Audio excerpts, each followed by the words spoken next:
নকশা প্রকল্পে খুব সহসাই আগরতলায় শুরু হতে চলেছে অত্যাধুনিক পদ্ধতিতে জরিপের কাজ। এতে জমির মালিকরা নিজ নিজ জমির চূড়ান্ত রেকর্ড ম্যাপ সহ হাতে পাবেন। এছাড়া প্রত্যেককে দেওয়া হবে একটি আরবান প্রপার্টি কার্ডও। দূরদর্শনকে একান্ত সাক্ষাৎকারে একথা জানিয়েছেন ভূমি আলেখ্য এবং ভূ জরিপ দপ্তরের অধিকর্তা সুভাষ চন্দ্র সাহা।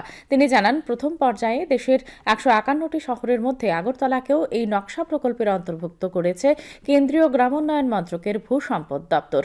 নতুন এই জরিপের কাজ সম্পূর্ণভাবে ডিজিটাল পদ্ধতিতে হবে বলে জানান প্রকল্পের রাজ্য নোডাল অফিসার এস দেববর্মা। এই সিটিগুলোকে modern methodology of survey, modern technology of survey use করে এগুলোকে সার্ভে করা এবং এর যে ল্যান্ড রেকর্ডগুলোকে যাতে নতুনভাবে আপগ্রেড করা যায় অ্যাজ পার দ্য অ্যাকচুয়াল। এটা হচ্ছে অবজেক্টিভ নাম্বার 1।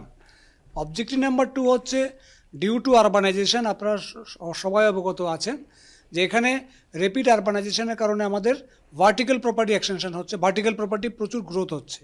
তো এই ভার্টিক্যাল প্রপার্টিগুলোকে ক্যাপচার করা, সঙ্গে ডিউ টু আরবানাইজেশন আরবান নাগরিকদের সুযোগ স্বাচ্ছন্দ্যের জন্য যে নতুন নতুন যতগুলো ফেসিলিটি ক্রিয়েট করা হয়েছে, রাস্তাঘাট, ড্রেন, কালভার্ট, পার্ক, জলের সোর্স, অনেক নতুন নতুন ডেভেলপমেন্ট ওয়ার্ক হাতে নেওয়া হয়েছে।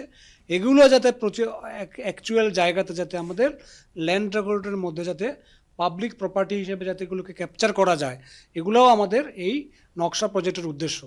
থার্ড হচ্ছে এই যে নকশা সার্ভের যে আউটকাম হবে, এই যে ল্যান্ড রেকর্ড আপডেট হলো, ভার্টিক্যাল প্রপার্টি ক্যাপচার হলো, তার যে টোপোগ্রাফিতে যে চেঞ্জ হলো, নতুন নতুন জিনিসগুলো ফিচারগুলো অ্যাড হলো, সবগুলোকে মিলে ডাটাবেজের মধ্যে এগুলোকে রাখা হবে।